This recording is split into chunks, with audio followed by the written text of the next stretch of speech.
Today's class is how to make the most of each bite and how to help with sidelining side effects. So this is Eating Well 2, and then there's going to be 2 more sessions, Eating Well 3 and 4.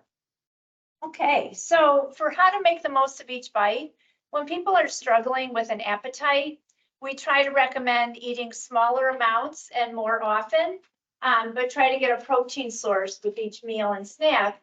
But also that how to make the most of each bite is try to include some foods like peanut butter. Even if you're having like a little Lorna Doone cookie, put peanut butter on it. Little opportunities to add calories is good with the peanut butter. And if you get dairy products, try to get a whole milk dairy. So yogurt, cottage cheese, whole milk. Even some people use cream, depending on where a person's at and what they're struggling with. So that's what you do. You try to add more healthy fats to the diet to give more calories. And then we often recommend eating small, frequent meals and snacks for anybody going through treatment because they do experience early satiety, which means that they fill up a little more easily than they used to. So they'll notice they're having a meal like, oh, that's weird. I can't finish my meal. So that is early satiety. So that's when you want to start including some snacks. But we want the snacks to contribute to your nutrition. So we wanted to have, like, some examples might be cottage cheese with some canned peaches, or peanut butter and crackers, not just like junk food, you know.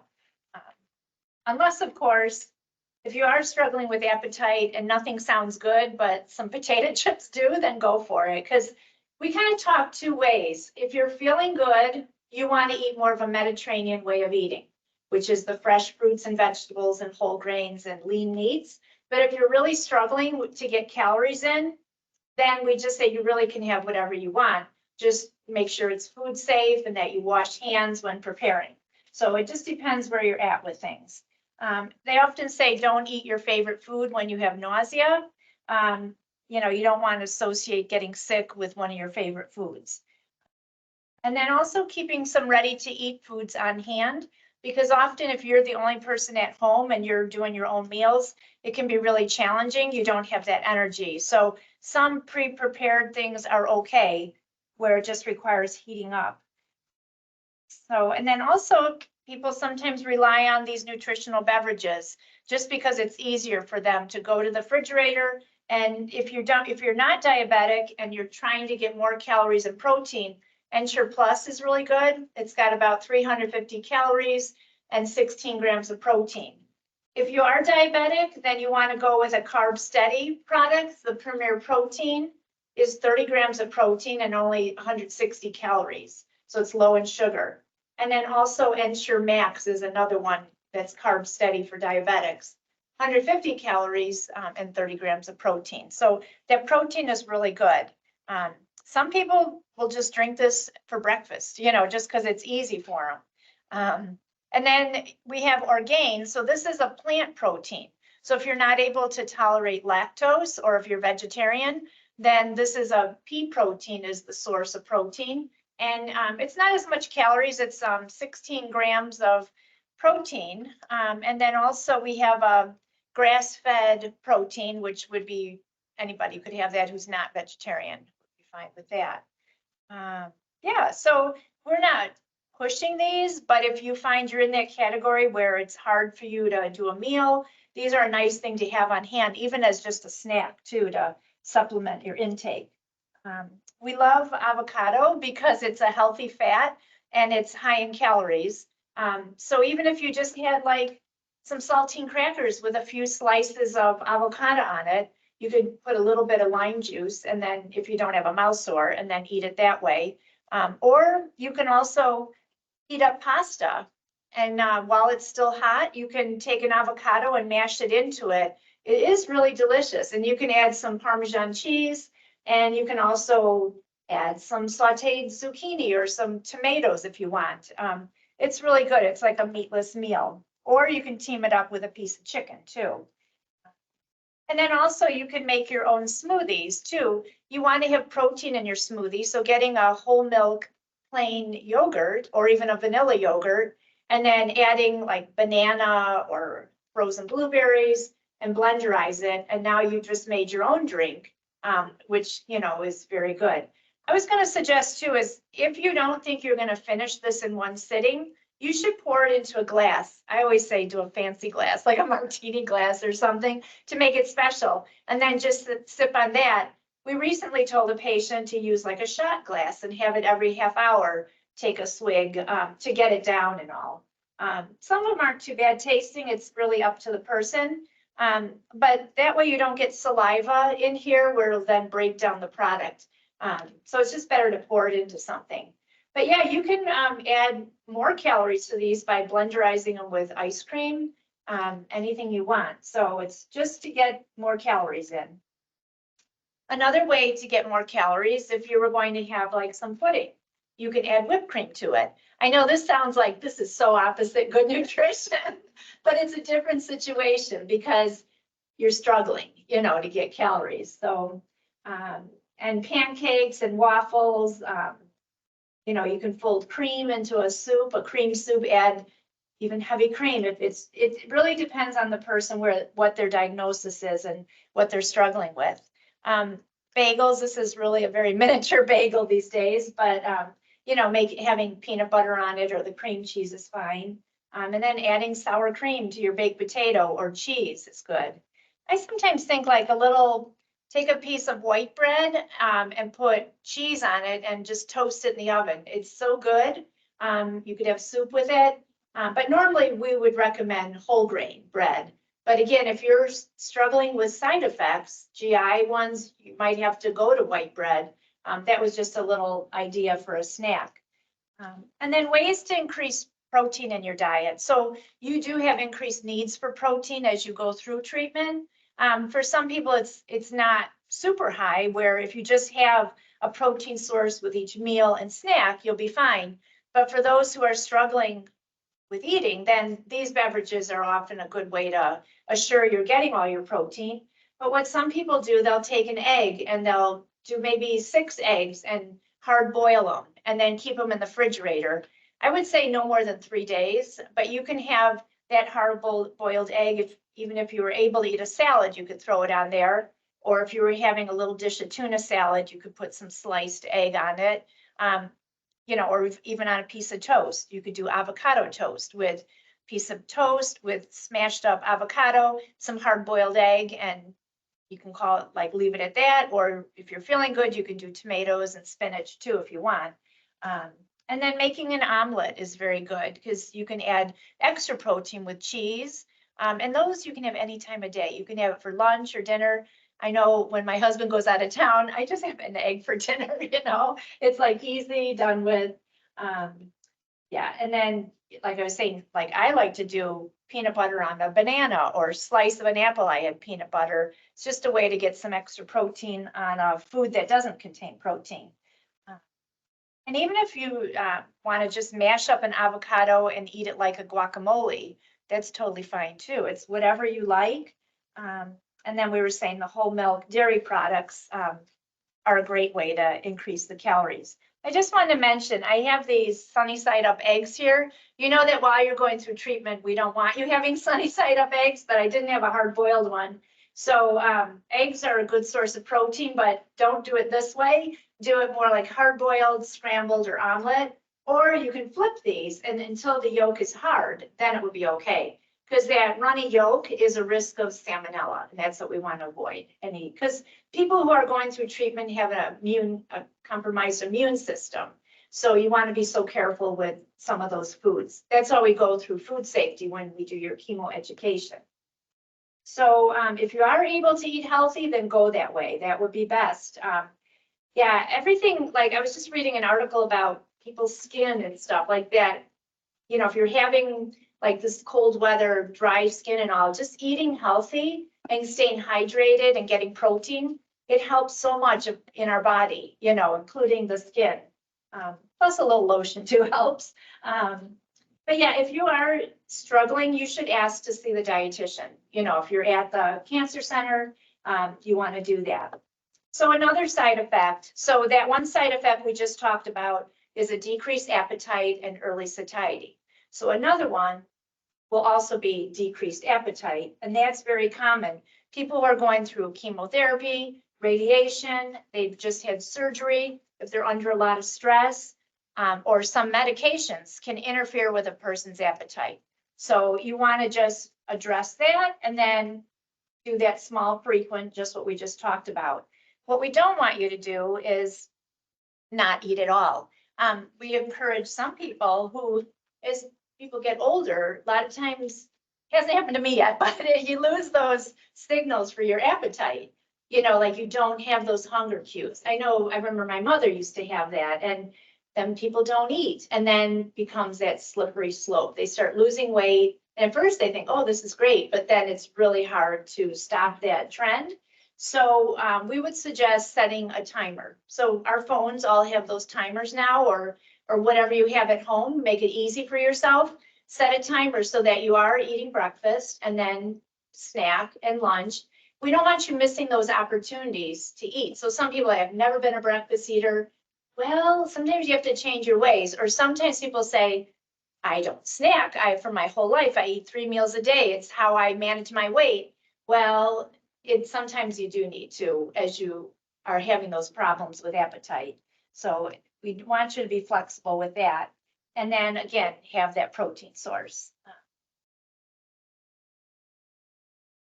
And then also with appetite, you know, like just sitting down, having a meal. But if someone's helping you, like with cooking and all, just, you don't want a big, huge plate. That's an automatic turnoff.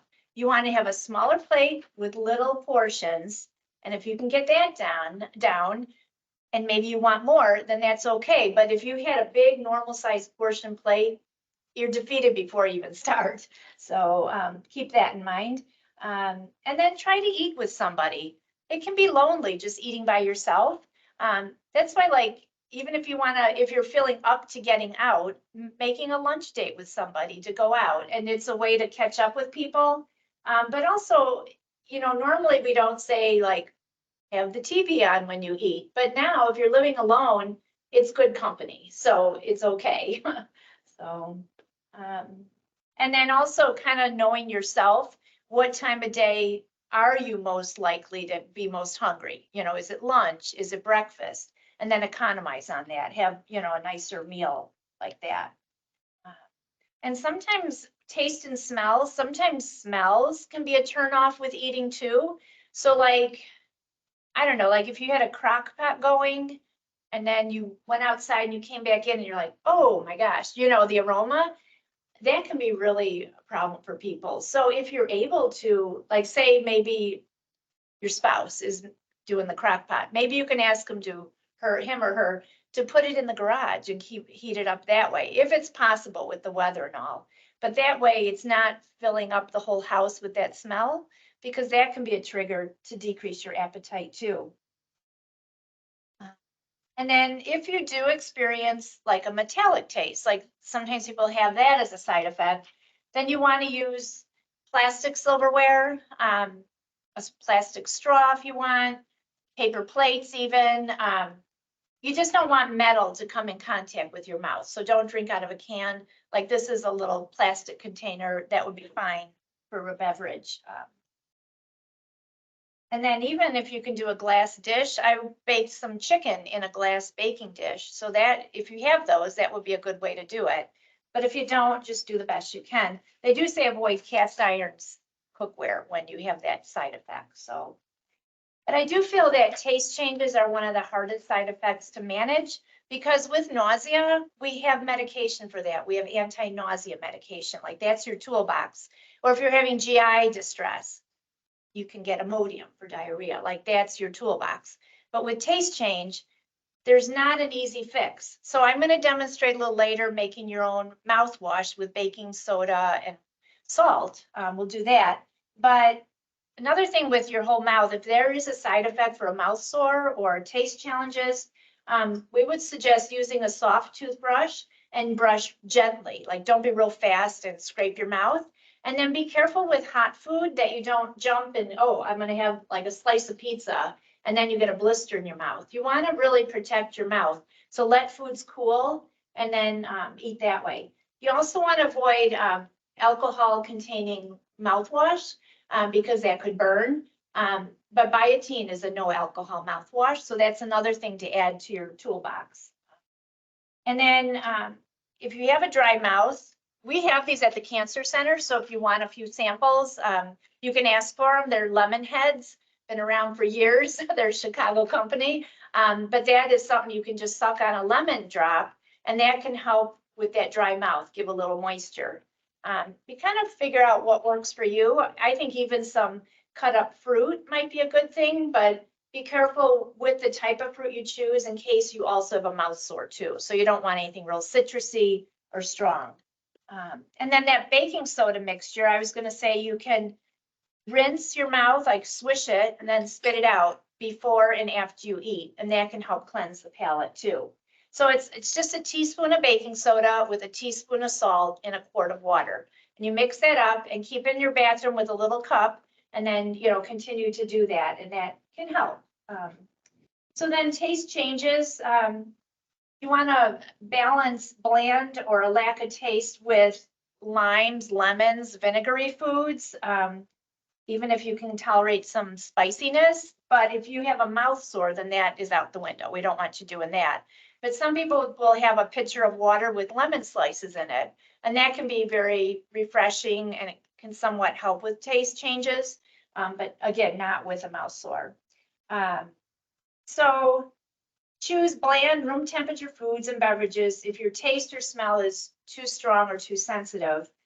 You can also marinate meats or vegetables, you know, making a little marinade, like we like to make our own salad dressing with lemon juice, a little olive oil and a vinegar. You can use that as a marinade if you want. It's the combination of lemon and then a vinegar gives a nice acidic taste and can just kind of pop the taste buds a little bit. Because sometimes we'll hear people who have taste challenges, if they have pickles or olives, they're like, wow, it tasted normal to me. But everyone's different. So, and then you can also infuse water with citrus berries or cucumbers. And then try herbal fruit teas or a splash of juice to flavor water. You know, we don't want you having vitamin water or special waters, but if you did it yourself, I was going to just say herbal fruit teas. So if you got teas, we want them US, like Twinings, Bigelow, Tazo. We don't want anything being imported in like for food safety. So, because they're not regulated by the FDA. So you want to be careful that way. And then just that whole dry mouth thing again too, it's people can get like a really thick saliva. And with a dry mouth, it does make you a little bit more susceptible to cavities and infections. So it's important to take good care of your mouth, and maybe even your dentist has a suggestion too. And then we want you to aim to drink 8 to 10 8-ounce glasses of liquid a day. Usually water's the best because that can help with thinning things out, washing things down, keeps you hydrated. It helps wash the dead cells out after chemo. And then just doing the soft, moist foods for that dry mouth is good. So putting a little gravy on something. So like a mashed potato is pretty bland. And sometimes what you can do for a gravy is some of those canned cream soups, like cream of chicken or something, you could do a little bit like and warm it up and put it over it, and that can give it flavor, and you're not then making a gravy and stuff. So those work good too. And you can even cook your meat with some of that on there too, and it can make it really moist, like a pork chop or something. Yeah, and then using olive oil, salad dressings, melted butter, and condiments to help moisten the food up. So yeah, if you took some pork chops, like a boneless, skinless, whatever pork chop, and put in a little baking dish and put a little of the cream of chicken just right out of the can, put dollops on it, and then bake it, usually like 350-degree oven. That soup is going to kind of thin out a little, and it makes the meat really moist. You could do that with chicken breast too, and it kind of just makes its own little gravy. So that's good. And then with that dry mouth, sucking on hard candies to stimulate saliva production. Usually sugar-free would probably be best, just because you don't want to increase risk of cavities. Citrus, mint, and cinnamon flavors can work best. Use that alcohol-free mouthwash. And then there is a saliva substitute. it's in a spray and gel form to keep your mouth moist as well. But it says avoid alcohol and citrus beverages if you have a dry mouth. Avoid tobacco use and limit caffeine intake too. Yeah,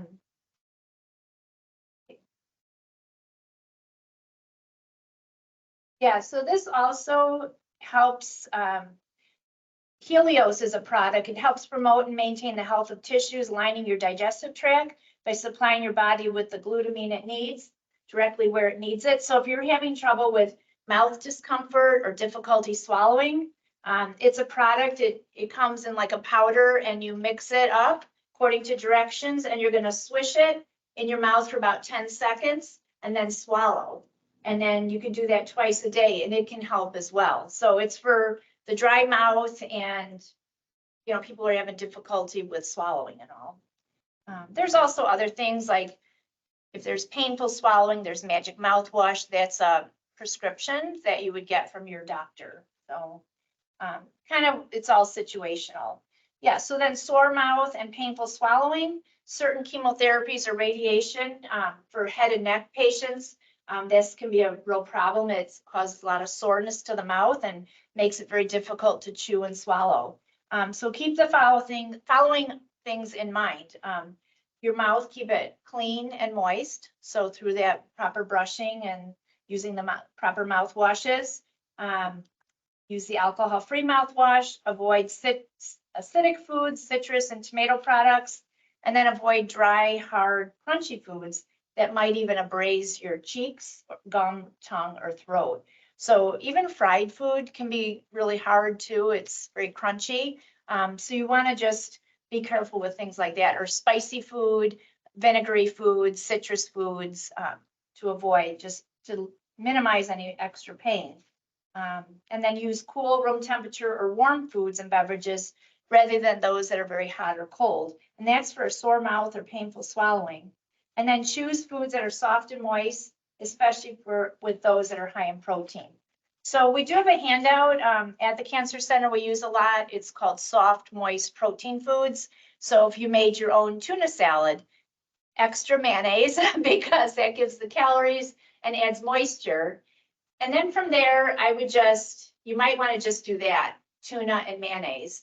And then depending on, that goes down okay. Like I like to add a little onion and celery to my tuna salad, but you may not be able to, you know, it might just be, goal is to get the protein in, or you could do that with chicken salad too.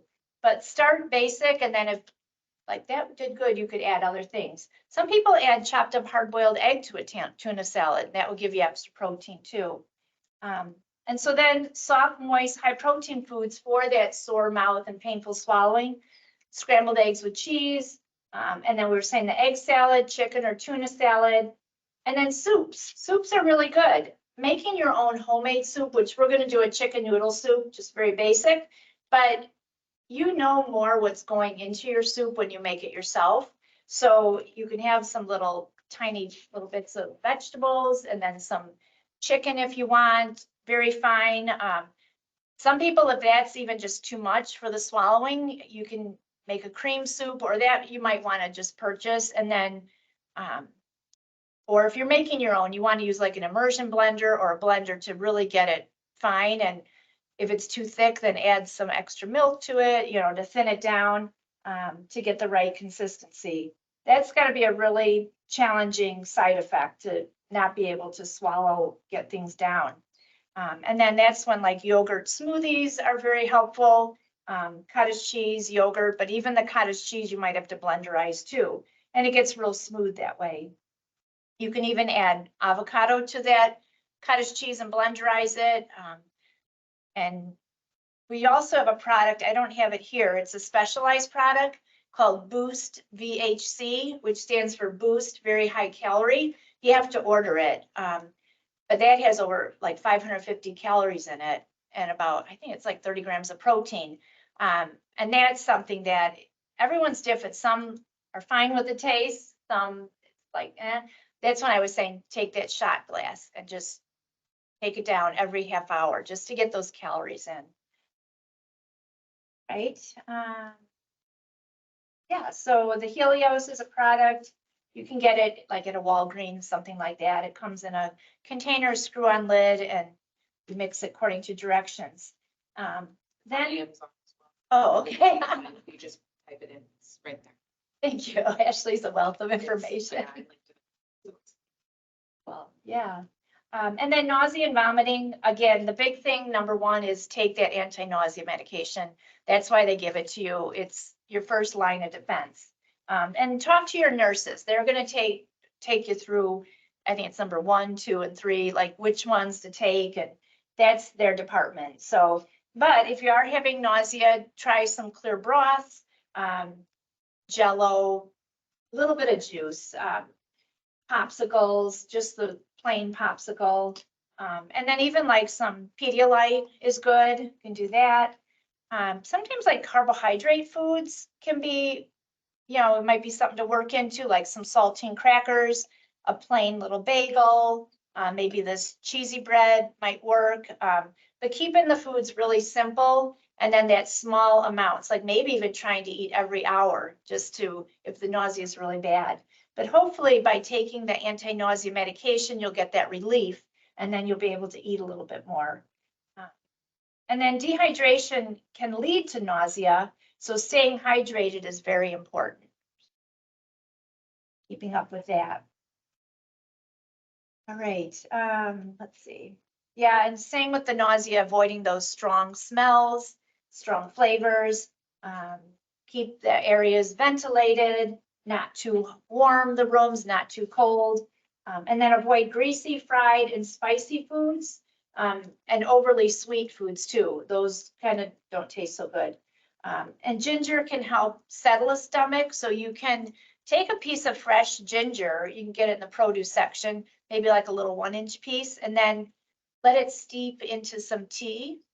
And that can give you some nice comfort. Or some people will use peppermint leaves too, and then pour the hot tea over the peppermint leaves, and that can help with nausea.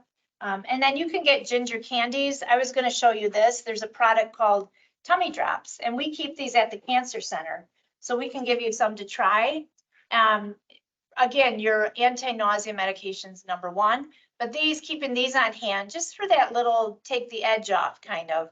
They're nice. They come in a variety of flavors, and those you would order. I do have a brochure here for how to order, but it's just Tummy Drops is what you're going to plug in.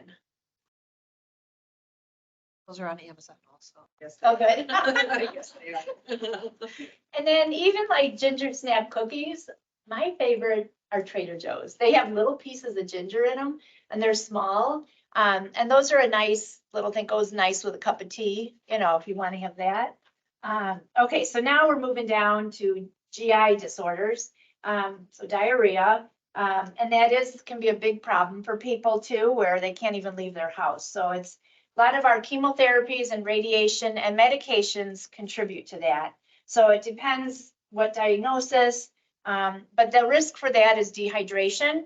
So like a Pedialyte or Gatorade would be really important to keep up with all those fluids.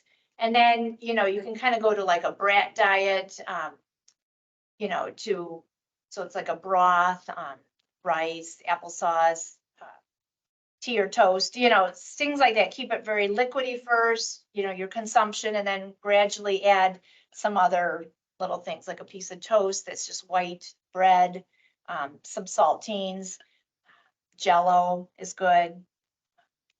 So that's something.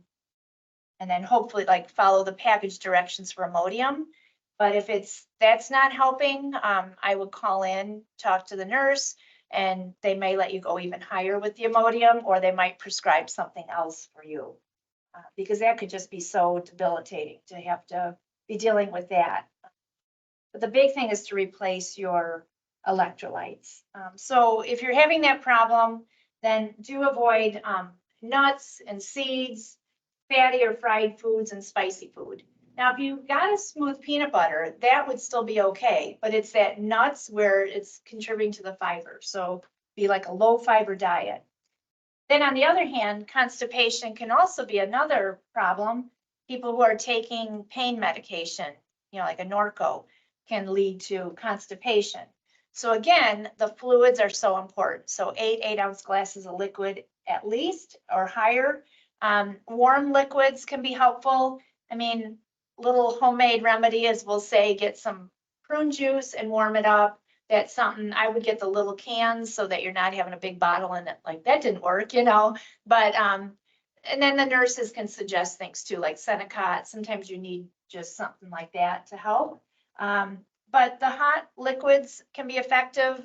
Putting some lemon in there can also be helpful. And so usually we'll say like getting all your fluids, activity. So if you're not able to get outside and take a walk, even getting up every hour to move around your place, if you have to grab onto furniture, totally fine. We don't want you to fall or anything. And then increasing the fiber in your diet as well. So that you could have nuts, you could have beans, do a whole grain bread, and start out gradually so you don't overwhelm your system. And even a whole grain cereal would be good too. But moving more and getting your fluids can be very effective. And then with gas, if you're experiencing changes in digestion and you experience more gas production, then try to minimize the amount of air that you swallow. So not talking while you're eating is good. Chew slowly. I always say, sit down and eat. Don't be eating on the go because stress can just upset the digestive system. So like take your time with the meal, chew slowly. Digestion starts in your mouth. So if you were to have nuts, chew them carefully. Don't just inhale them, True of any food, chew it well. That's mechanical digestion. You're helping to break foods down. Chew with your mouth closed. It says not to use a straw. That can increase gas production. Avoid chewing gum and avoid carbonated beverages. So that makes sense. And then limit your intake of cruciferous vegetables, which would be like broccoli, cauliflower, Brussels sprouts, the whole cabbage family are high gas producing foods. Even beans and lentils are notorious. So, and eating too much high fiber food. So kind of finding that balance, don't overdo things. Some people are sensitive to dairy where, maybe you started drinking a glass of milk and you haven't done that for a long time and you start feeling that digestive issue. You can try Lactaid milk. It's widely available, tastes the same. And that way you can enjoy a glass of milk or have your cereal with milk on it without paying for it, with a stomach ache and all. And then some foods contain sugar alcohols like sugar substitutes, where a lot of people don't tolerate that very well. So it's any ingredient like a sucralose, like things that start with OL, xylitol, things like that. When you look at a sugar-free product, check to see what the sugar source is. Stevia is okay, but some of these others that are sugar alcohols, people can have issues with. And then you can also get an over-the-counter product called Gas X, and that can be helpful too. So find out first if you're lactose intolerant. Sometimes people who are lactose intolerant can still tolerate yogurt and cottage cheese. So that might be an option. Okay, so let me just see if there's anything else here. Yeah, that was about it. Oh, I was gonna say, we're gonna make a little chicken soup. It won't take long. Some people will get like a rotisserie chicken. It's convenient. Take the chicken off the bone, and then you got this carcass. Well, if you want, do it. If it fizzes up, it's good. So, because you don't want it would defeat the purpose if it was outdated baking soda. So then you just take a teaspoon of the baking soda. Oh, it's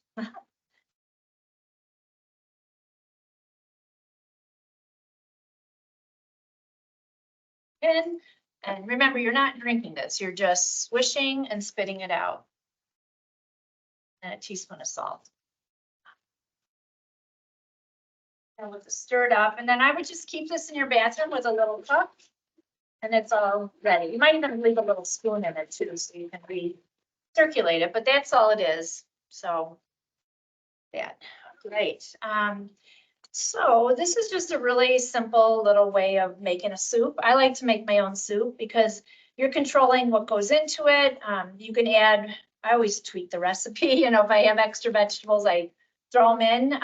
If you're feeling good, we do recommend trying to use the Mediterranean way of eating, which is plenty of vegetables. So at home, I like to go to town with making a stir fry or soups just to get the vegetables in.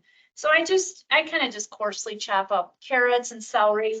I put a little tiny bit of olive oil in there just to get the whole thing going. And then I just put just a little bit of water and I put the lid on and I put low heat and see how it got all watery here? That's called sweating your vegetables. So any soup you make where you start with your vegetables, you want to do that. Because if you were to put all that broth in and the vegetables are all floating around, they're hardly ever going to get cooked. They're just going to stay solid. So these are all fork tender. So now I can add the broth. Well, actually, yeah, I'm not going to add extra. And then, you know, if you're, you know, feel like if you want some garlic in there, you can. If you find, I don't feel like that, I just want the vegetables and broth and noodles, that's fine too. So we'll just put a little bit in. To eat it again.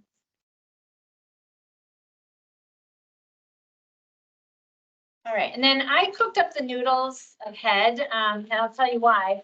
This is what we got, these egg noodles. So, but sometimes when I make soup and if I put some noodles in and then there's broth and then I have leftover and I put it in the fridge, the next day it's like this glutinous mass of noodles. So I'm now cooking them separate and then I'll just add them to the amount that we're going to serve that day and then you can re-add later. So just to avoid that problem. All right, and then your broth. So, you know, if anyone's gluten-free, you can get broths that are gluten-free. So just read your labels. But a lot of times they just use it as a promotion that it's gluten-free. And I have a book club and one of the gals is gluten-free. So I always keep that in my pantry.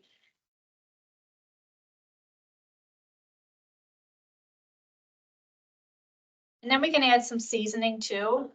Little rosemary's good. I don't really measure, I just shake it.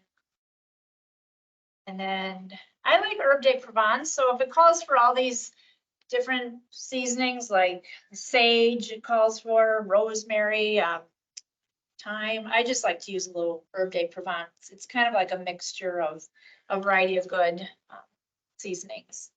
And then we'll add a little bit of pepper. If you're, again, having some taste issues or stomach distress, you probably don't need the pepper then. So here, this is getting hot. So today we're going to add the noodles because it'll get consumed. All right, so that's all it is. I'm going to add these. And then we have the chicken here we'll add too.